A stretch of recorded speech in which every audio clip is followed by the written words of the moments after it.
Hey everyone, happy Sunday. Today we're going to do a long vlog, and I did one a couple weeks ago, and I had a lot of comments about doing another one. So with these vlogs, these are unedited. I'm not going to talk about stock market picks for this video. Rather, I'm going to talk about money habits and kind of go through what my personal opinion on important money habits are. So the first one, the one that everyone always talks about, is paying yourself last. And I know financial experts, gurus, they'll all tell you that pay yourself last. Grow and work as hard as you can. Don't pay yourself until you're completely successful. I come from a different perspective. I'm telling you to pay yourself first. Invest in yourself, however that may be. Whether it's taking the courses, whether it's investing in a regimen that for fitness or for further learning or to make you feel more confident in yourself. If you need to get a coffee once a day from Starbucks to do your best work, to feel your best, then go do it. Don't ever hesitate or not pay yourself. Rather, I believe that by investing in yourself with those money habits, you are going to produce more work, generate more income, and then be more successful. So my approach on not paying yourself first is I believe you should invest in yourself. And I'm going to kind of give you a couple examples of ways I've invested in myself over the years. So first, I wanted to learn how to code. I always thought that was interesting, and I know there's tons of free stuff on YouTube, online, anywhere you look, tons of free great stuff. But I know that I want a more personalized approach. So I paid someone who's a coding tutor, and they spent probably 40 hours of their time working one-on-one with me so I could become more competent and better at coding.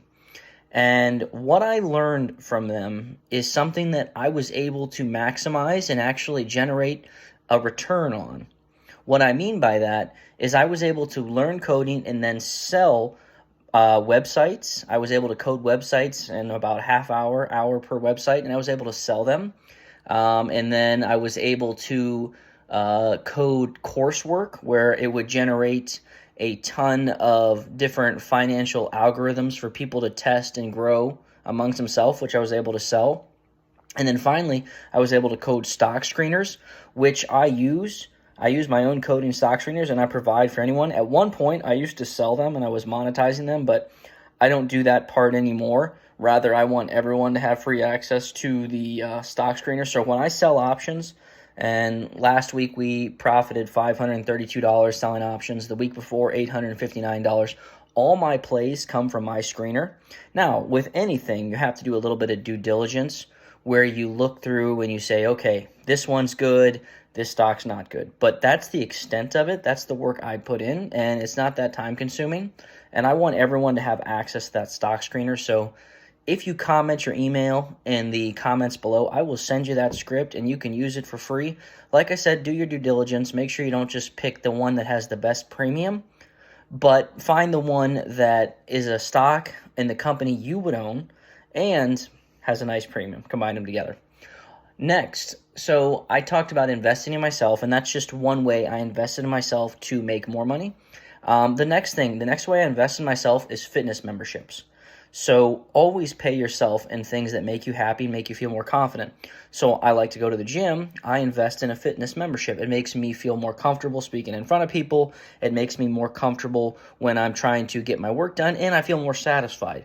So I invest in myself through courses, through fitness, and then talking about fashion. I don't invest in myself in fashion very much. I don't look that great in anything I wear, so it doesn't matter. But I am somebody that if you need the new outfit or a better outfit to be more comfortable to speak in front of people, to do your best work, then do it. Pay yourself first. Now, know your limits. Don't go too far where you've burned all your profits on investing in yourself and you didn't actually do any work. The more you invest in yourself, the harder you have to work, which is fine. I know you're going to work extremely hard, and I know you're going to get it done. But my first lesson of this vlog is investing in yourself. And my reasoning behind it is the more you invest in yourself, the more confident you are, the more successful you can become in life. I firmly believe that you need to invest in yourself to grow, to achieve that next level success. So, part one, invest in yourself regardless of how many financial experts and gurus tell you not to pay yourself, not to invest in yourself. Work hard. I get it. This next section of the video gets a little bit more intense because we're going to talk about debt. And there are two types of debt in my eyes, good debt and bad debt. And the problem most people have is they're too comfortable with the bad debt. So you might be asking, what's an example of good debt? So multiple facets are good debt, including business loans. You're using that to start a business, grow a business. I've used business loans before to help fund cash flow so we can get inventory, payroll, things like that to get everything going. The next example of good debt would be mortgage on your home. You can refinance that to purchase more properties to rent out to other people. Or you can, this one's a tough take, a car loan. Do you consider that good debt or bad debt? And I'm going to put that in the middle. It's bad debt because more than likely you have immense interest rates, and it's bad debt because you can't leverage it. How is it good debt? So an example of a way is it good debt is it gets you to your workplace and back. It gets you to your education and back. It gets you to where you need to go to survive. So, in my eyes, is it a good debt? Not technically by my definition because you can't leverage it. I consider debt that you can leverage to be good debt. But I do understand that you need to get places to have a job. You need to be able to travel, to get groceries, to meet people, to do things, to invest in yourself. You need that car. Where it goes too far is when we're getting that $60,000, $70,000 car when our yearly salary is only $60,000, $70,000. And your car loan cannot be equivalent to your year's salary. It can't. You need to live within your means, and you need to make sure that that car loan is one that you can afford without stressing over it. So now let's move over to bad debt. And in my eyes, the worst debt there is credit card debt. 20+% interest. It's painful. Now, should you use credit cards? Oh, yes. Everything I purchase, I use on credit card because I'm going to have to purchase those things anyway, so I might as well get some cash back for it and generate some revenue. I use some of that cash back to reinvest in business, reinvest in the stock market, and sometimes reinvest in myself, depending which credit card I'm using. So yes, credit cards are critical, and they can help you be extremely successful. Now, 20% interest. What are you putting on those credit cards? How many times has Amazon been to your house this month? How many times has Grubhub been to your house this month? DoorDash, things like that. Things that I know and you don't need to survive. So what I'm asking from you is to look at your credit card expenses. That's bad debt. That debt that you are holding on for multiple months at a time, that is very bad debt. Because on top of paying, so 20% of $1,000 is $200. So for every $1,000 you're going to pay an additional $200 more. That adds up so fast. Your credit card needs to be paid off every month. So again, I am a proponent of using it, but live within your means. Make sure you're paying it off each month so that at the end of the month, you have no debt on that card and you've collected some free reward points. Like I said, I use credit cards, love the cash back. I'm going to purchase those things anyway. So credit card debt, the worst debt in my eyes. And I'm going to give you an example, one more example of one that I have middle of the line debt, and I know so many people tell you it's bad debt. Same with car debt, where my take's a little bit different. Student loans. It costs a lot of money to go to school, way too much. And completely honest, you can learn everything you want online for free, but most jobs require that piece of paper. And for that reason, I don't consider it bad debt.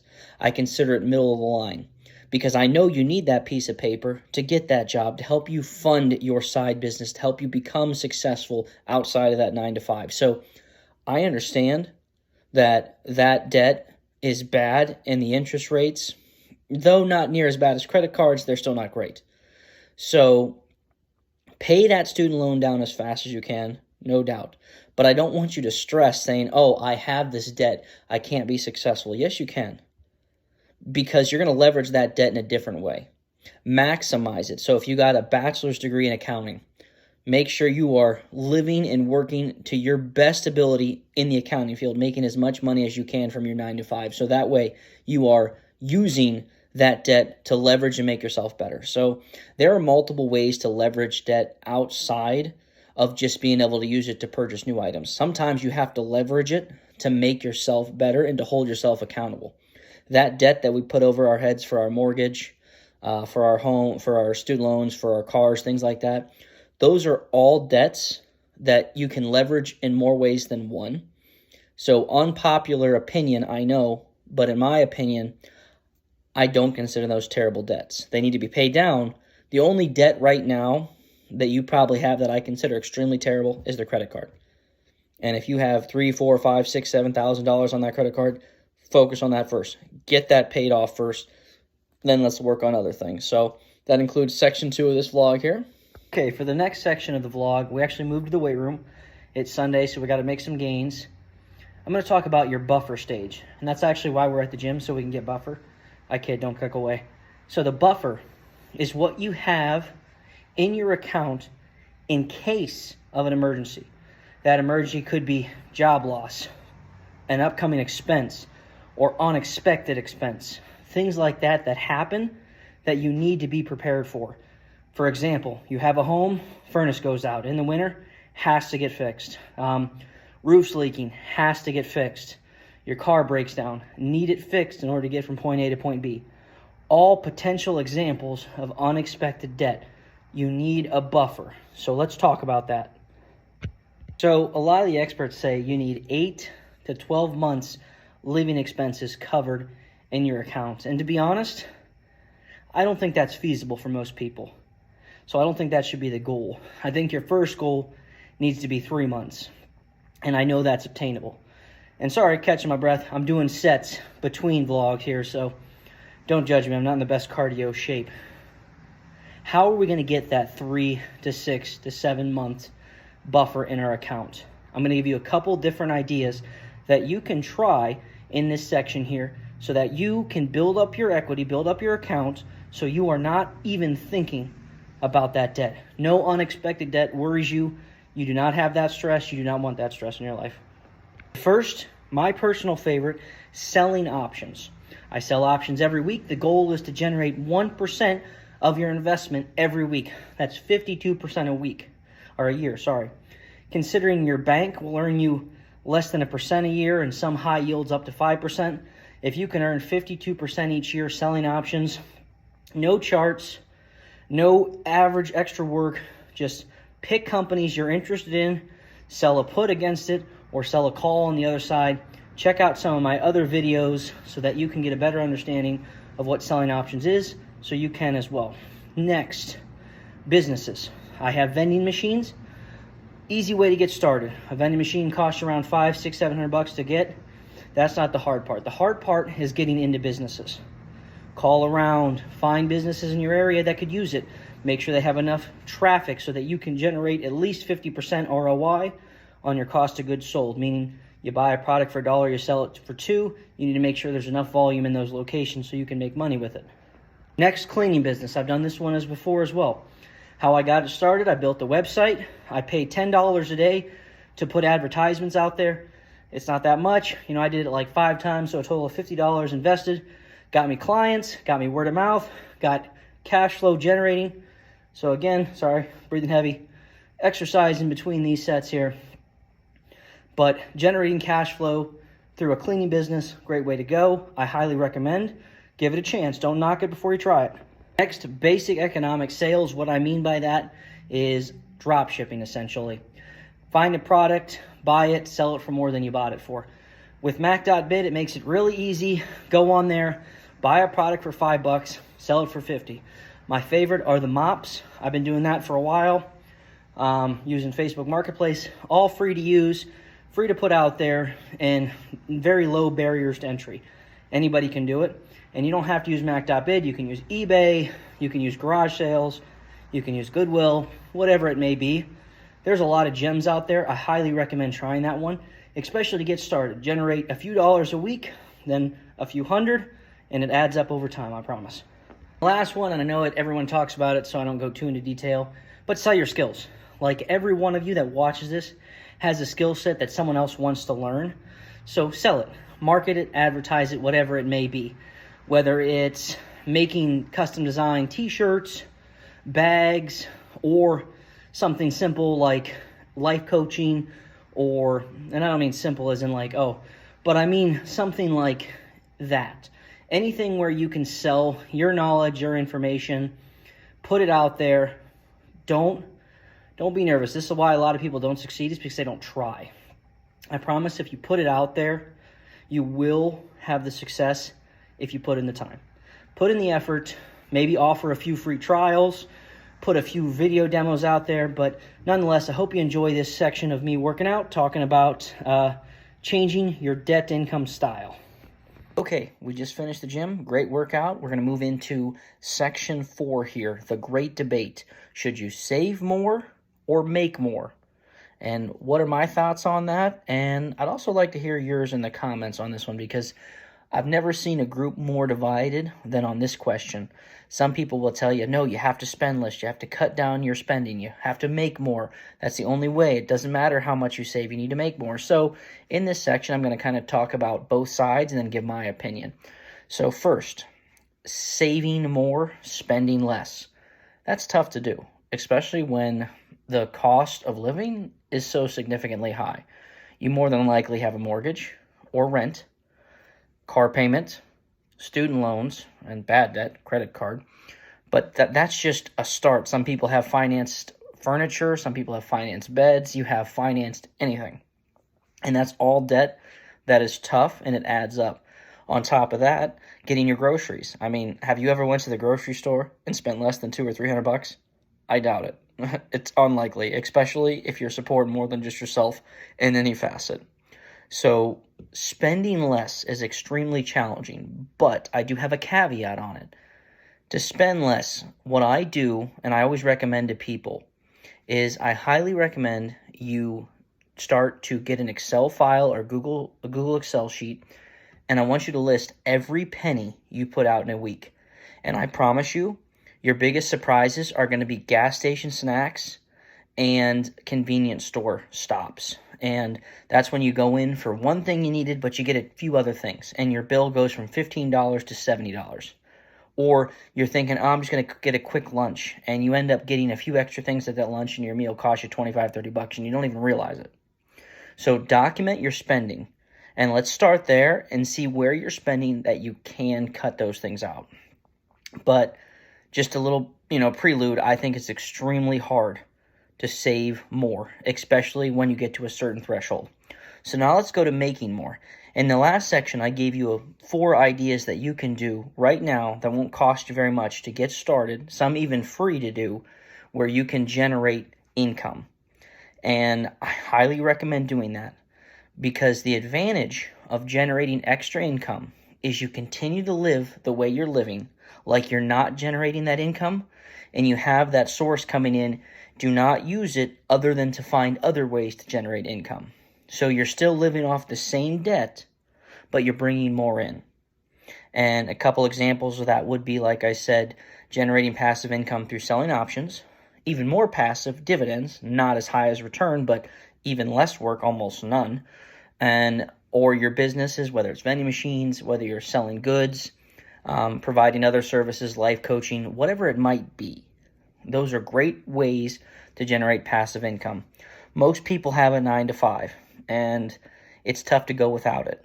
But once you get those side incomes going, then that 9-to-5 just becomes part of that process, and you become more flexible on what 9-to-5 you work. That's where it starts. You evolve from needing the 9-to-5 to not needing it. Then you evolve to, you know what, I want to pick a different 9-to-5. And then the final form is where you get to buy that time, and you don't work 40, 45, 50 hours a week anymore at that job. Rather, you're investing that time doing things you want to do, investing in yourself, building up your own brand, building up your own businesses. So those are examples of making more money, but not spending any more than you already have.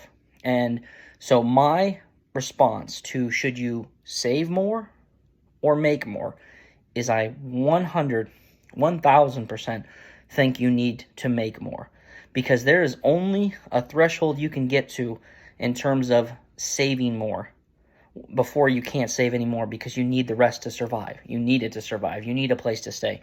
You need a car to get around. You need that education. You need food, whatever it may be. So saving more is extremely challenging, especially when random things pop up that you didn't expect. Car breaks down, heater breaks, hot water tank goes, whatever it may be. Those happen all the time, more than you think. So saving more only goes to a certain point. You need to make more, but live off of what you're currently living off of. Once you start making more, your time will change, and I promise it's going to start slow, but it will compound fast to where you're having 3, 4, 5, 6, 7, 8, 9, 10 income streams. Very small, but they add up. When you start producing those multiple income streams and adding them up each month, you're going to be really happy when you're able to move that flexibility towards your 9 to 5. Like I said, it starts with not needing it as much. Then it moves to you can pick whatever 9 to 5 you want to. Then finally, you get out of that 9 to 5 and you just do whatever you want with your time. So to conclude section 4 here, I'm a big proponent on you need to make more rather than trying to save more. So my next one is a call to action. And what I mean by that is the biggest stopper from people being more successful than they are today is waiting, not taking the chance. They say, oh, I'm going to start tomorrow, or I don't have enough money to invest yet, or I don't know enough yet. Well, if you wait for the time you think you know enough, it's never going to come. I promise you. No matter how much you study the market, you're going to lose.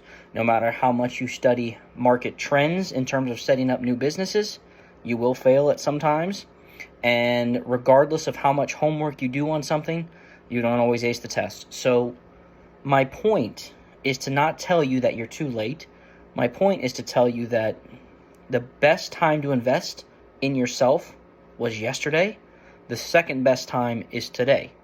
So my call to action for you, find something you're passionate about, whether it be the stock market, like I said, that's my favorite, or maybe it's passive income through starting your own businesses. Do you have a passion about designing t-shirts? Do you have a passion about nails? Do you have a passion about whatever it may be? Sell your passion. Or maybe you're someone that loves providing advice and motivation. Be that life coach. There are so many people out there that need that mental push because they're down, whatever the reason they may be down, but you can provide your skills and services to help them get up.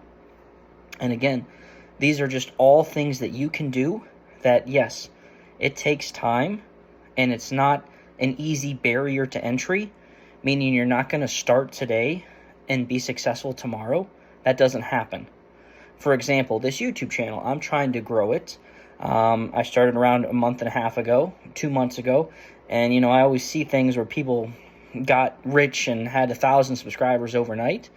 You know what? It didn't happen that way for me, and that's fine. I'm actually at like 950 subscribers at the point of recording this video, so, pause and shake my creatine here, and I am really thankful for any of you that have subscribed. You are fantastic in every way.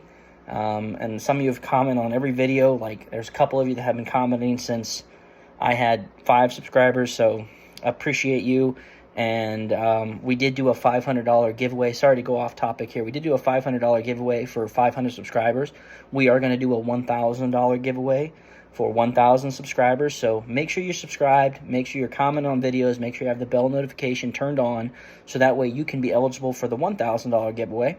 We'll do it at 1,500. We'll do it at 2,000. Then we might wait a little bit till we get maybe 5,000 subscribers, so we're not spending all the money we're making. But, again, I'm very thankful. But my purpose of that soliloquy there is to be patient, work hard, okay? Every business I've ever created has taken an exorbitant amount of time to get into it, but I have no regrets. In another video, my previous vlog, I talked about all the times I failed, and like I said, I have failed more times than I can count. But I've also succeeded a number of times, and I would say it only takes one success to offset 50 failures. That's in my opinion. And the ratio could even be better than that, depending what you get into. So I know we went off a little topic here on this section. Like I said, I talk too much about my channel, and like I said, I'm just so grateful for where we are. But my call to action, you need to start today, okay? Need to invest in yourself, invest in what you want to do, and go for it. Just start it, okay? Even if it's a rough draft today. If you're going to write a book, write a page today. If you're going to sell a product, create the website today. All those things are free to do. I've built a number of websites, all free. I've written 5 or 6 books, all free on Amazon, you know. I think some of them have some sales, and I think one doesn't have any yet, but that's okay.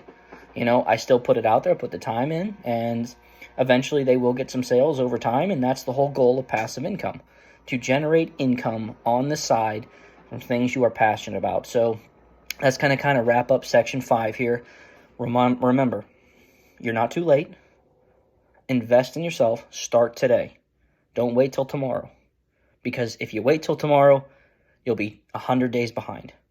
And that saying might not make sense right now, but I promise you, as you get into businesses and investing in the market and everything like that, you will see what I mean by that. But again, call to action. Let's get started. I know you can do it. Well, we're going to wrap up that about 30-minute video, a little bit under, with some closing marks, just some reminders. Again, hope you like these vlog-style videos. Probably do once a week, maybe once a month, whatever it may be. But it's just kind of where do a casual chat. We're not calling out stock plays or anything like that. Just kind of my opinion on stuff, and just to kind of reiterate the points that you will fail in businesses. And like I said, the last video I talked about, like, I think 7 failures maybe, and that's not even the tip of the iceberg. So I do these to kind of make sure people don't see like the Robinhood account or whatever and think, oh, I'm never going to get there. Trust me, I was there with the $50 too. I promise. It just takes time, hard work. It'll grow. It will. So let me kind of reiterate, summarize what we talked about in this video. The first thing, make sure you invest in yourself. I know it's an unpopular opinion. People say you should pay yourself last, but I'm the opposite. I'm telling you, I want you to invest in yourself now. Make yourself as successful as you can be.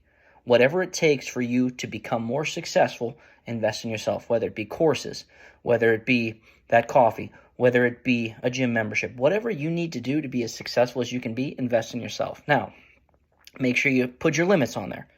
Don't go out and buy new things every day, because then you're going to get above the threshold. The next thing, reminder, is your debt. Good debt versus bad debt, okay? I gave some unpopular opinions there too, where I said student loans and car payments are not terrible debt in my eyes, because you can leverage them, in my opinion. Make sure you're maximizing those things. Do not get a car payment on a $60,000, $70,000 car. You don't need it. You do not. But you need to get from point A to point B. You need a car. And I think it's better to buy one that's new, that's going to last you 10, 15, 20 years, than a used one that's probably going to nickel and dime you way more than you'd ever have spent on a new car. Education. I'm not saying it's required. I'm not saying you have to do it. But I do know most jobs require that piece of paper. So that investment, in my opinion, for the most part, is worth it. So again, bad debt, credit card. You need to cut that down. 20% interest or more, not good. So good debt versus bad debt. Again, I made some unpopular opinions there. Moving into the third, we were at the gym for the third. Apologize for the heavy breathing. You know, I'm not in the best cardio shape, but I'm pretty good at lifting, so I put myself out there, make myself strong, and that's a way that I'll invest in myself. Invest in a gym membership, because it makes me feel a little bit more comfortable and talking in front of the camera, talking in front of people, not just in front of the camera, but in front of groups and stuff like that. So moving into 3, we're talking about ways you can generate more income. I gave some ideas, like I said.